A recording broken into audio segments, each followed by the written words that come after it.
Good morning, mathematicians. Today we'll be doing lesson 10.1, Explorations with a Transparent Mirror. The objective today is to guide the exploration of reflections of two-dimensional figures. Today we're going to skip our warm-up and move on to lesson 10.1 in our math books, which is on page 275A and 275B. So go ahead and open up to 275A so we can look at what we need to do. For this lesson, we're going to use coins to add fractions. Who can read the first paragraph for us? Now who can read the rest? So let's take a look at the penny. How much of a dollar is 1 penny equal to? That would be our unit fraction.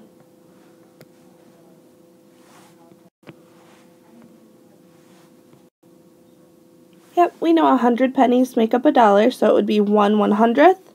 And again, for the denominator of 100, it would stay at 1/100th. Now what about our nickel? So we want to look at how many nickels make up a dollar. Who can answer that for me? Yes, 20 nickels make up a dollar, so it would be 1/20th for the fraction. And then what is that worth out of 100? Yeah, a nickel is worth 5 cents out of 100 or out of a dollar. Now what about our dime? What is the unit fraction, and then what is our fraction with the denominator of 100? Good. It's 1/10, and then it would be 10 out of 100, 10 cents out of the dollar. Now what about our quarter? Good. 4 quarters make up a dollar, so 1/4 is our fraction, and then a quarter's worth 25 cents out of a dollar, so 25 hundredths. And now what about our half dollar? Just like it says in its name, it's 1/2, and then that would be equal to 50 out of 100. Whoops.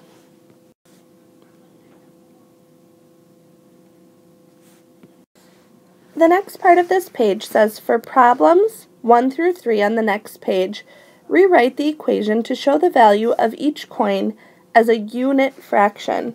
So that would be this column right here. Then rename the fractions as hundredths and add to find the total value of the coins. So let's take a look at the example. It says we have a penny plus a quarter plus a nickel plus a half dollar equals question mark. So to rewrite them as the unit fractions, it would be 1/100th plus 1/4 plus 1/20th plus 1/20th plus 1/2 equals question mark. But that's tough to add all those together, so we want to add them all with our denominator of 100. So now we have 1/100th plus 25 100ths plus 5 hundredths plus 5 hundredths plus 50 hundredths. When you add those together, it equals 86 hundredths, or a total of 86 cents. For your work today, you will be doing that same thing, where you're first listing all of the unit fractions for those coin amounts, and then listing their values as hundredths for each of those coin amounts, and then adding them up to get the total, just like we saw in the example. But for now, we're going to switch over. You'll have time to work on that other part later, and we're going to take a look at page 274 in our math journals, looking at transparent mirrors and how to use them. So here's a picture of our transparent mirror, and here's kind of the diagram of it, and we can see that on our transparent mirror, it's got our two ends, which we can see right here and right here, the back face and the end, and then the front face is the one that's facing us, and then the drawing edge. Our drawing edge is actually our recessed edge. It goes in a little bit, so you can see that one side is flat up at the top, the other side just indents in, and that's going to be your drawing edge. So here it says, a transparent mirror is shown at the right. Notice that the mirror has a recessed drawing edge along which lines are drawn. Some transparent mirrors have a drawing edge both on top and on the bottom. Ours do not, though. Place your transparent mirror on this page so that its drawing edge lines along line MK below. Then look through the transparent mirror to read the backward message. So as you go off today, you're going to do this task. You would take your transparent mirror and line it up right so that recessed edge is along that line. And you should be able to see this message across the transparent mirror and be able to read what it says so it's not backwards and upside down anymore. Can anyone tell me why this is called a transparent mirror and what is different from a regular mirror? Yeah, a transparent means you can see through it, so the image is reflected on the other side looking through that mirror instead of being reflected back to you as in a regular mirror.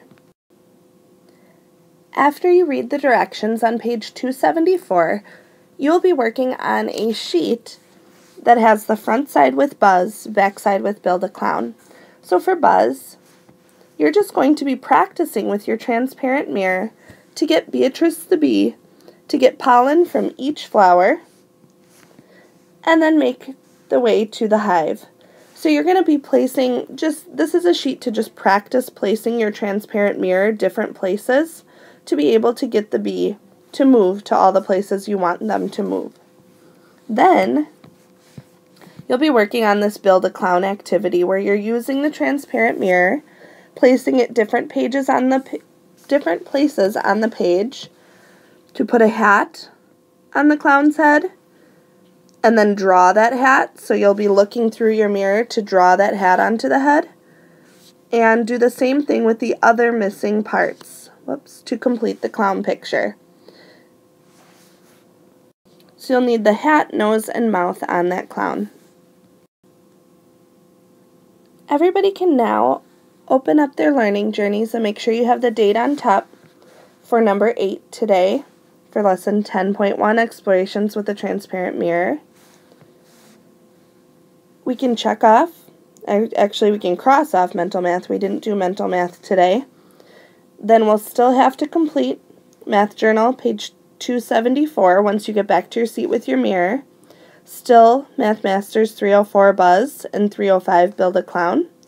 You'll have to finish, we did 275A together. You'll have to finish 275B. Make sure you're done with math boxes.